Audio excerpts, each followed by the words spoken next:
इस वीडियो में हम आपको सफलता के वो 7 मूल मंत्र बताएंगे जो संपूर्ण गीता के 700 श्लोकों का निचोड़ है।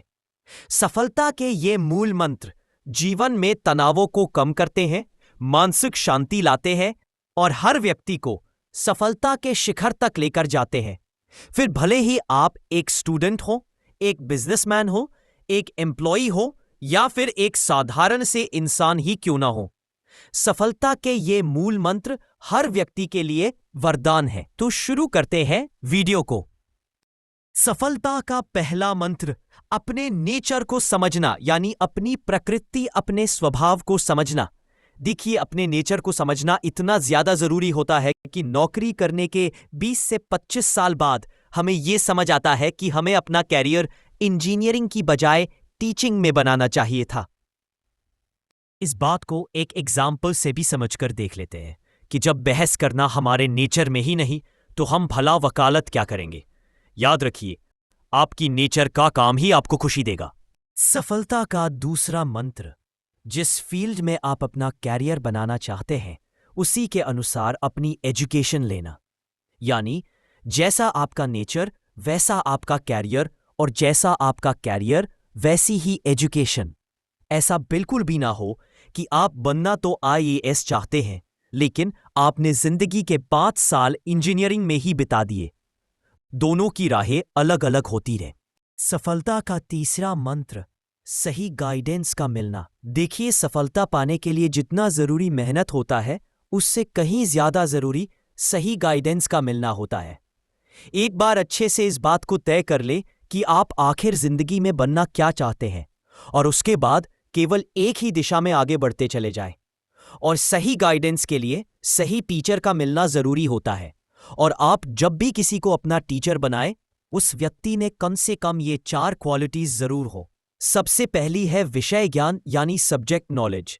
दूसरी है अपने सब्जेक्ट को सरल भाषा में समझा सकने की। तीसरी क्वालिटी, वो टीचर हर हाल में आपका भला ही चाहता हो।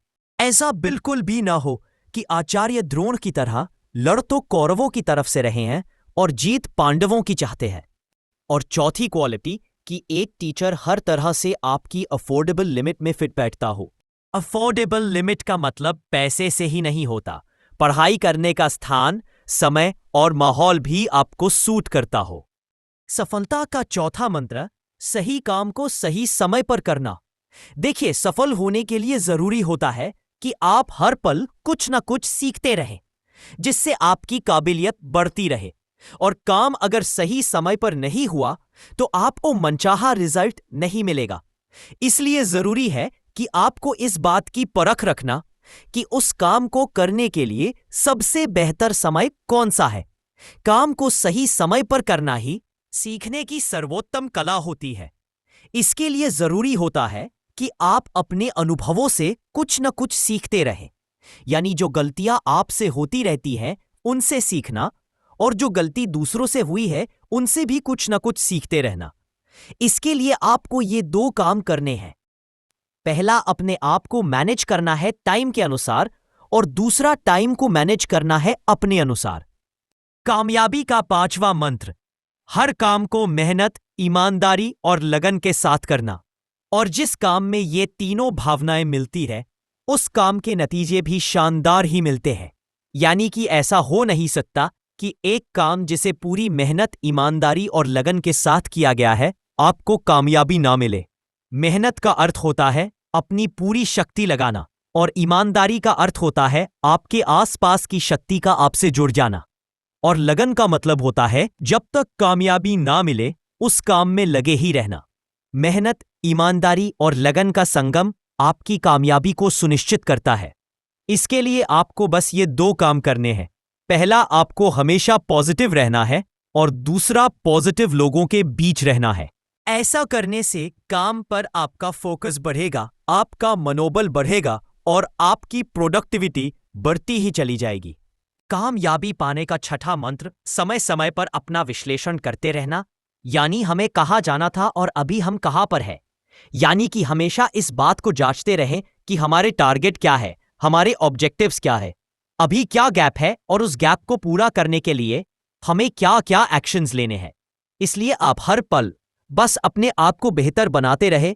और इसका सबसे अच्छा तरीका होता है कि अपने आप को किसी से भी कंपेयर नहीं करना।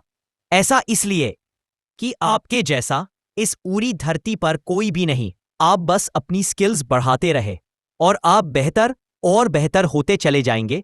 और सेल्फ इंप्रूवमेंट के लिए आपको साल का एक्टिविटी प्लान बनाना है, उसे फॉलो करने की आदत डालनी है, सेल्फ एनालिसिस करना है और अपनी नॉलेज को अपडेट करते रहना है।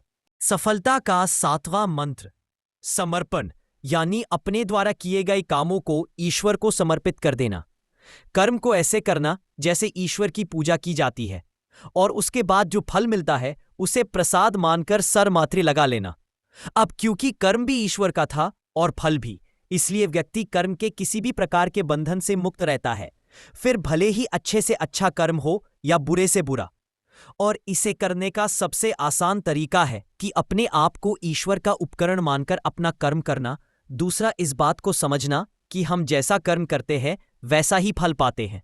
और तीसरा, इस बात पर भरोसा रखना कि केवल कर्म ही हमारे हाथ में है, कर्मों के फल तो किसी अन्य शक्ति के पास है। और जो व्यक्ति कर्मों के इस रहस्य को जानता है वही सच्ची सफलता को पाता है। धन्यवाद। कमेंट करके बताएं ये वीडियो आपको कैसा लगा। आपका धन्यवाद।